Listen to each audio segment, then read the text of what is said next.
Hey guys, it's great to see you again. I'm really looking forward to speaking with you today. I'm asking you this big question today, which I'm going to ask you in a moment. It's already there in the subject as well. But if you haven't watched us before, my name's Shetty. I'm your host. I'm a former monk and I love talking to you about meaning, purpose, life, success, happiness, relationships, all of the things that we worry about, the things that we think about, the things that really get us motivated and the things that really get us anxious and nervous. But I really want to help you find the insights that are going to transform, help you think differently.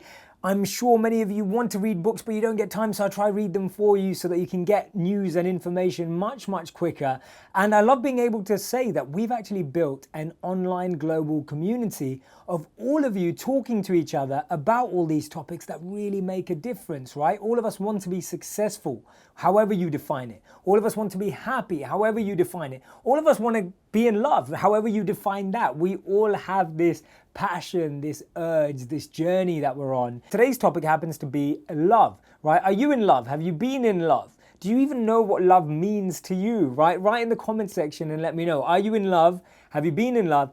What does love mean to you? How do you define love, right? What is it that we need today to make modern relationships work? Love is such an important topic. Why? Because all of us, our consciousness desires to love and be loved, right? If I told you to wake up tomorrow morning, no one wakes up and says, I hope I don't feel any love today, right? When have you ever said that to yourself? You would never say that. How many of us would say to ourselves, I really hope no one loves me, right? No one would ever say that. We're searching for love. We want love. So let's explore what love looks like in modern relationships in modern day times. So I was looking at some research. Research is always my go-to place because I think stats and information that's verified is always a good place to start.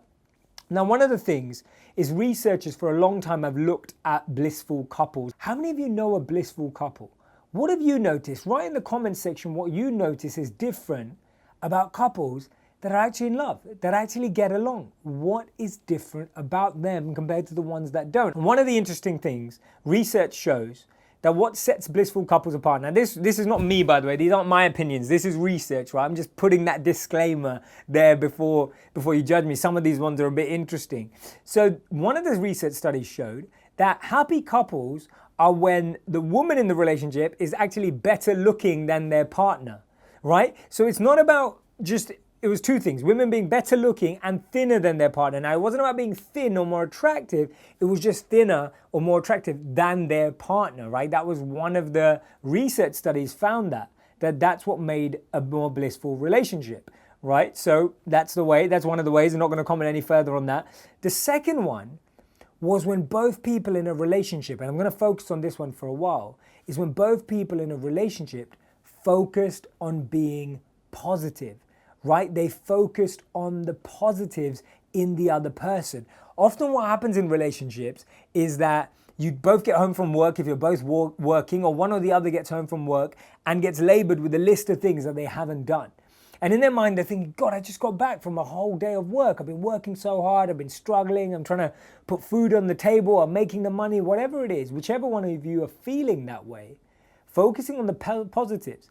Actually expressing our gratitude, noticing how someone has helped, right? Actually being conscious about someone's contribution to that relationship and acknowledging it and recognizing it is something so many of us don't do, right? I want you for a moment to think about your partner, right?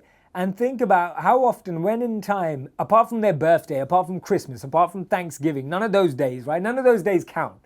How many days that are not days have you made an attempt to really glorify, really recognize, really acknowledge the other person's contribution? How many times have you expressed gratitude to them? Not in a journal, not in a gratitude log, not on social media, but actually face to face. And I want you to experience that. Maybe you've written a gratitude note. Maybe you've written a gratitude journal about someone. What I'd love for you today, and this is my thing to you, write down everyone you're grateful to, and then I want you to take it and say it to them face to face. Right? I actually want you to say it. You don't have to read it to them if you feel that's artificial. I want you to express how grateful you feel face to face. And I guarantee you that exchange will be so much more powerful than even when you wrote it down, than even when you put it on social media or wherever you wrote that massive thank you of adoration for this person. Try it out. Love's so important to us, yet we stop ourselves from giving it fully. Why? Because it makes us feel that we've given a part of ourselves away. It makes us feel more vulnerable. It makes us feel more open to exploitation, or that someone can take advantage of us. So often we allow ourselves to just be closed because we feel being open leads to more challenges. Now that's true, and that's why we've got to, like we were talking about trust the other day, you've got to let someone earn that love and not just be throwing it around. See, kindness can be given to all. Love, has to be thought about. Love has to be kept, especially because so many of us have been hurt before. Another piece of research showed that couples were more successful when men chipped in with the housework. Now, I know if you're listening to this and you're feeling that way, it said that not only did men who do housework are more attractive, right, to the women, but that actually made a couple stay together. So that's one of the tough ones. Men, if you don't like houseworks, that's what one of the research pieces said. So make sure you start taking a look at that. This was really interesting too. Research found that blissful couples smiled more in their childhood photographs. So now I don't want to make you sound creepy. When you're meeting the next love of your life or potential love of your life, what you should really ask to do is look at their photo album from when they were a kid and check if they smiled in their photos. I'm joking. Please don't do that. That's totally weird and creepy. But the point is that people who smiled in childhood photographs are more happier in their couples. Now, I can't even remember if I smiled in my childhood photographs. And if I did, I don't know if it was because I was told to smile or say cheese or do one of those cheesy things that you were told to do. But it's interesting how researchers tapped into this space. Elizabeth, you can only love another so much as you love yourself. Sounds selfish, but it's only a form of consciousness.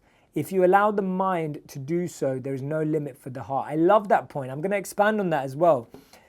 Loving yourself or growing yourself or wanting to be better is the best form of selfishness when the aim is selfless, right? We need to be selfishly selfless. It's what happens when you want to grow, be the best, love yourself, be confident, but you want to use it to serve other people. You want to use it to make a difference in the life of other people. I call it being selfishly selfless, right? That has to be our goal, because when you're better, you feel better. And when you're better, you make other people feel better if you use it for them. So love that principle. Thank you so much for raising that. Another piece of research said, now this one you've got to take seriously, right? This one you've got to take so seriously. Research shows that blissful couples, right? The way to carry on having a blissful relationship is do not win an Oscar, right? Do not try to win an Oscar. Don't win it. Do not win an Oscar. It's called what they call online the Oscars curse. See, Halle Berry, Sandra Bullock, Kate Winslet, 3 of the people, and there's a few more on that list as well, of people who've actually got divorced or ended their relationship straight after winning an Oscar. So if you feel you're on the verge of winning an Oscar, you feel you might be close, or it may be one of your life's aspirations, it's one of the things to avoid if you want a blissful relationship. I'm joking, go live your dreams. But one of the other research studies showed, and this one is one of my favorites, I love this one. Men, press the like or love button if you've ever been forced to watch The Notebook, right? Just press the like or love button if you've been forced to watch The Notebook, The Vow, I don't know, keep naming some movies. Ladies, please name your favorite rom-coms. Guys out there who love rom-coms, name your favorite rom-coms. Maybe you're the guy who's forcing your girlfriend to watch them, I don't know. But research shows that couples that watch romantic comedies less are more successful and blissful. It's proven now, it's scientific, you can go and quote that, right? It's scientifically proven that couples that don't watch romantic comedies are more happy and more blissful. Now, I don't know why that is. Maybe it's because romantic comedies paint this picture of what love should look like, and then when we don't get that, we feel more disappointed. Maybe that's one of the reasons. Maybe another reason is that they're so predictable and you may not be able to get excited by it, that actually after watching it, you just feel more demoralized. I don't know which one it is. Now, I'm a fan of some romantic comedies too. But I'm just sharing the statistics. Like I said before, my disclaimer, I'm just sharing what's out there. Diving into some more research. But by the way, this research is all real. I'm not just making it up. Drinking alcohol is actually bad for a relationship. Interesting, right? The next one, divorce is contagious. Breakups are contagious. If you've got friends getting divorced, breaking up all over the place, believe it or not, it has a 75% impact and effect on you. It's huge. I mean, I don't understand how that works. Maybe it's because people are talking about their new experiences. Maybe people are talking about how happy they are getting rid of the bad stuff and the negative stuff. So I want to take this as a broader principle, right? I want to broaden this out. I want to look at it from a higher scope. That actually association is so powerful, right? Who you're around is so powerful. Now, if you've got people who are always finding faults in their partners, you're going to find more faults in your partners, or at least be provoked to do that, right? If you've got people always gossiping about their relationship, you're gonna find that you're gonna gossip more too. And these are all toxic emotions. These are toxic ways of communicating, which actually leads to more personal challenges. So it's definitely something that you have to think about avoiding, right? Just think for a moment, how many of us are in spaces, environments, communities, groups of people that bring that toxic nature into relationships? If you are, we've got to realize that that is definitely having an impact. It's definitely likely to have a 75% effect on us. This was an interesting one about married people. It said that married people made more money, they had more stable children, and they were healthier and they lived longer. So if you want any of those 4 things, it's a good idea to look into getting married. Now, I was looking at some studies, and I remember reading this from last year, and I didn't used to do live videos last year. I don't think live was even possible in 2015. I believe Facebook launched it big time this year, and so I couldn't really speak about it. I could only share the blog post. Now, many of you may have seen this, and I want you to stick around because I'm going to ask you some questions that are going to help you assess whether you're asking yourself the right questions about whether you're in love or not. And that's really what I'm interested in. What I'm interested in is more about the questions you ask yourself and the questions you ask the person and how much you know about them, and basing love on that, as opposed to basing love on an infatuation or an instant feeling or chemistry, right? That thing that we all look for, which often fades, which we try and refine, which kind of tips over the edge, we lose, right? We don't know where it is. I want to kind of refocus and actually say, let's scrap looking for that and let's start asking the right questions. Now, there was this great article written in the New York Times in the love column last year, and it was all about, it was called the 36 questions that lead to love. Scientists and psychologists did a study where they identified that if these 36 questions were answered, people were more likely to fall in love. Now, the lady who kind of popularized it, she even did a TED talk on it, and she started talking all about how she actually found the person she loved through doing this exercise. Although she doesn't believe that this exercise will guarantee someone love, she understands why this study allows people to understand more about themselves. So now, whether you've seen it or not, I definitely recommend taking a look. And I'm going to show you some of those questions. These are questions I recommend asking yourself and asking your partner if you want to get to know them better. Or if you're seeing someone right now, these are a great conversation starter. And you can base it on this study so that it doesn't sound like you're really creepy and asking really deep questions. So let's go ahead with some of them. Right? This was one of the questions. Basically, the more you get closer to number 36, the deeper the questions go. So the first question on the list is, given the choice of anyone in the world, whom would you want as a dinner guest? Right? Very simple, open, easy to ask. And then the questions get slightly tougher as they move on. 4, what would constitute a perfect day for you? Now notice these questions aren't direct. So many times we ask questions, or you observe things like, what are that person's favorite movies? What's that person's favorite food? What's that person's favorite city to travel to? And we're looking for people that match our likes and dislikes. And when I look at couples, when I speak to couples, and I do my fair share of observing and speaking to people and research, I find and notice and observe that a lot of people that are together don't have the same likes. They don't have the same dislikes. They don't even do the same things. They actually like very different things. They're very different people. Yet, when you're browsing through all these sites, you're looking for people with similarities. Hence, these questions switch your mindset. You're not focused on similarities anymore. You start focusing on habits, routines, things that people live by, things that motivate people, things that influence people. When you ask a question like, what would constitute a perfect day for you? That's going to teach you a lot more about someone as opposed to what cereal they eat in the morning, right? That's not necessarily going to tell you a lot about them, or whether you share the same taste in dinner tastes or food tastes and cuisines. So the questions go on, and I want you to write out the answers to these questions as well. So tell me in the comment section, given the choice of anyone in the world, whom would you want as a dinner guest? Write in the comment section. Question number 4, what would constitute a perfect day for you? I'm not going for all 36. Please share the study link. I'd like to look it up. Just Google the 36 questions for love. Going to find the TED Talk, definitely recommend it. It's by someone named Mandy Catron, Mandycatron. Take a look at it. 36 questions for love. That study was cool, says Margot, so I'm guessing a lot of you haven't seen it. Definitely recommend it. Sana, is changing for the other love? That's so interesting, Sana. Such an important question. Now, through observing people, through watching people, I've noticed that people don't really change. And when people do change, they often feel bad about it if it doesn't result in the result that they wanted, right? If it doesn't conclude with them getting that reciprocation, getting back what they wanted. So I've never really seen anyone change, if I'm completely honest. And if people are going to change, they've got to change because they think it's right and not because they just want something from the other person. It has to be because you believe the change is important for you, right? As simple as that. The reason why I'm giving you some examples of these questions is because we often look for common traits. We often look for common characteristics. But actually these questions teach you so much more about an individual, right? This one's a really good one. For what in your life do you feel most grateful? It totally tells you what that person values straight away. When someone answers that question, they're telling you what they value, right? If you could change anything about the way you were raised, what would it be? Immediately, you're finding out about what challenges that person has, right? It's telling you straight away what they struggle with. Who else? If you could wake up tomorrow having gained any ability or quality, what would it be, right? Brilliant. It tells you what they aspire for, right? People say, I want to be with someone ambitious. But what if that person's ambition is not what you class as ambitious, right? This is going to teach you way more about them than it is to ask them if they're ambitious.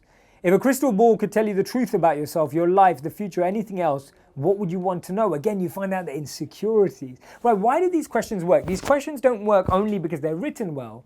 They work because you're diving into someone a lot more deeply than you would just asking them about the surface things that we know about. Now, you may say, well, hold on, this is a bit too much for a first date. I agree. Don't make it a first date conversation.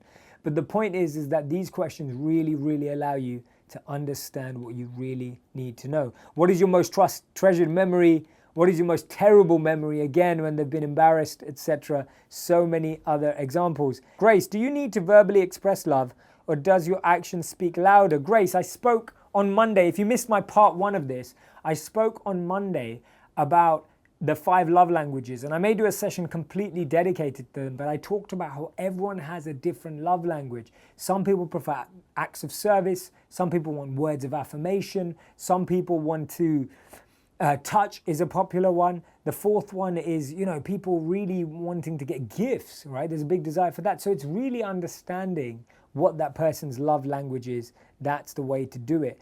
Omer says, love is that condition in which the happiness of another person is essential to your own. Is that right? I would say that the happiness of that person is significant in and of itself. It shouldn't be compared to yours, because you should still be able to be happy in your own self, within your own self. So definitely important to make that clarification, right? Let's keep going. Elizaveta, when you are in love with someone, do you really need to care about her or his friends? I would say that you need to value the relationship they have with their friends. Love doesn't mean you need to love their friends too. Now, that's one of the biggest challenges. People feel that, if that person loves me, they have to get along with all of my friends. I think that person has to have respect for your friends. I think that person has to respect your relationship with your friends, but they don't necessarily need to be friends with them or love them in the same way, right? I hope that makes sense. One of the things that I really recommend taking some time to do is figure out, what does love feel like to you? We all have a conception, a definition, a picture of what love looks like. And that's been built up over years based on movies, songs, poems, books. Whatever media you've exposed to has sculpted and created and painted your view of what love looks like. But rarely have people actually taken a step back and defined, curated, and created their own version of what love looks like to them.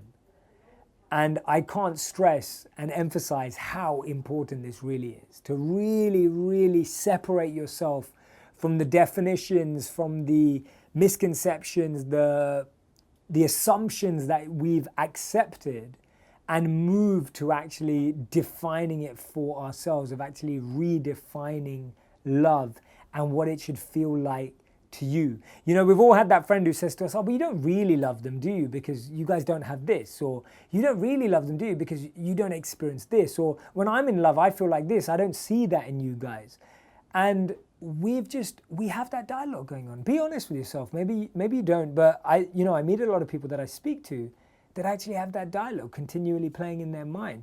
And I would really, really recommend that you do that. And that's interesting because the chance that someone will like a date set up by a friend, I want you to tell me how likely you think you'll like a date if your friend set you up on one. Statistics show 17%. Another crazy statistic, and I know loads of people who say this, people say, oh yeah, just go to that bar, I know you meet someone there. They found that 2% of men found relationships, long-lasting relationships at a bar, and only 9% of women found long-lasting relationships at a bar.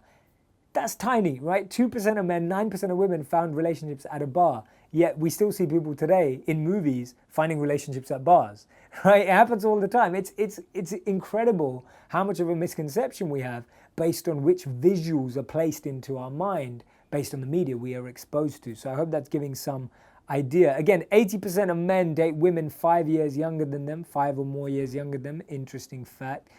And I'd really question you to look beyond and really ask yourself these questions if you feel you're in love. Can you celebrate the triumph or the success of someone else when you love them, even when you yourself aren't achieving the same things? And do you feel that that person makes you a better person? Do you feel that you behave better around them? Do you feel that you grow around them as well?